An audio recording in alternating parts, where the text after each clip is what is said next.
Right, so here's a group data question.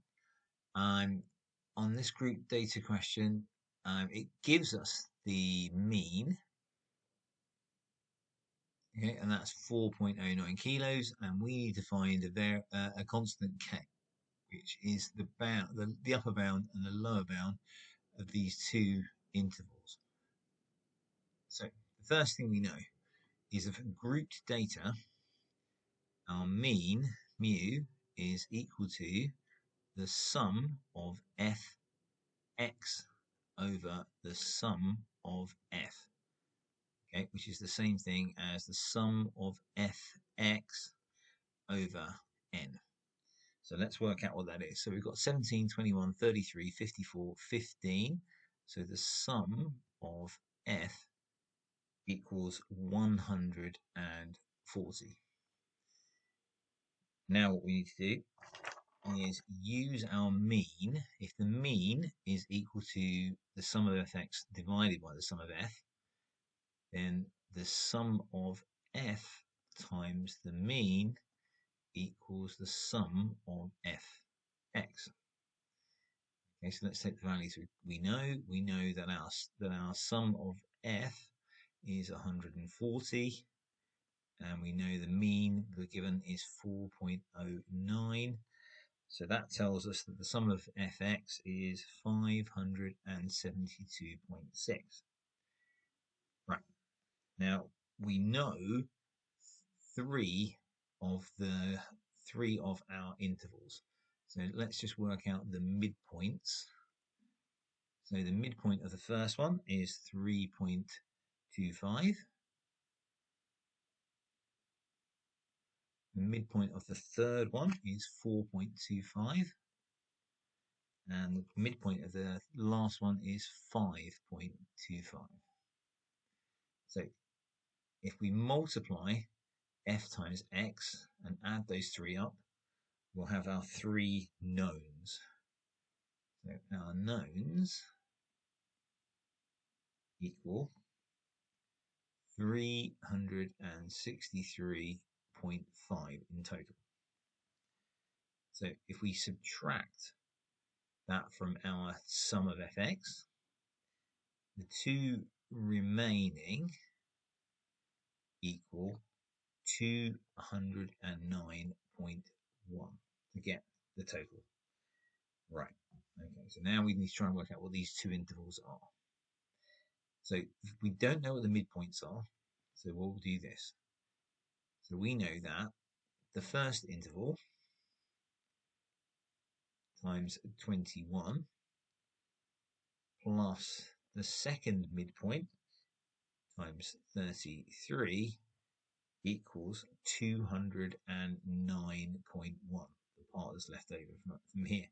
So how do I find the midpoint of the interval when I don't know it? Well, it's the same idea. I just do 3.5 plus k, and I divide that by 2.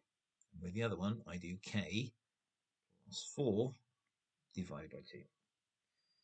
And now all I have to do is expand these out.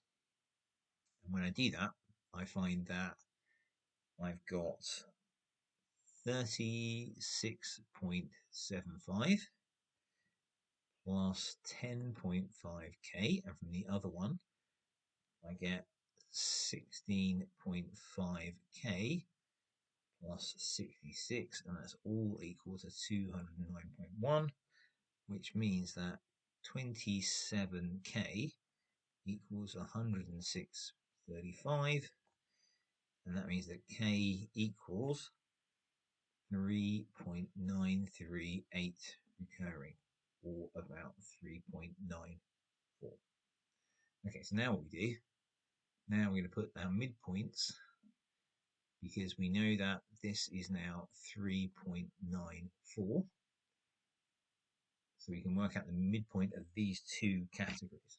So for this one, from 3.5 to 3.94, you get 3.75. And from 3.94 to 4, we get 3.97. So now we work out what that gives us, and that gives us a total of 209.1. Oh, sorry. Yeah, I get 209.1, which is basically what I knew the two remaining had to add up to. So that is our K found. Right, now the next part, B, says calculate an estimate for the standard deviation. Right, well, now I know all of the midpoints. I've got all 5 midpoints and I've got all 5 frequencies. I can use my calculator. So when I go to my calculator, I pick statistics, option 5 from the menu. Okay, so I go to, oh, sorry, option 6, sorry. Right, so calculator 6, stats. I pick the one variable, which is 1. Okay, now I've got my table of values. Okay, and it's asking me for X, my values, which are my midpoints. And then I've got F for frequency. If I put all of those values in, when I'm finished, I hit Option. And then I press 3 for one variable calculator. It will give me all of the statistics. And it tells me that the standard deviation for X is 0.5134, okay, or about 0.53. So that gives me my standard deviation. Now, to see, all I have to do is explain why the answer to B is an estimate.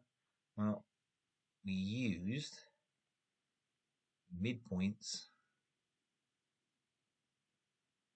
as we assumed that it's evenly distributed.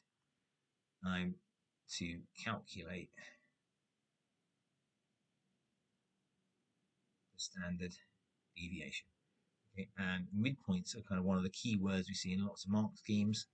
So being evenly distributed is a really good answer, but try to mention the fact that you've used midpoints to calculate, as that is often a specifically stated keyword to get you the marks.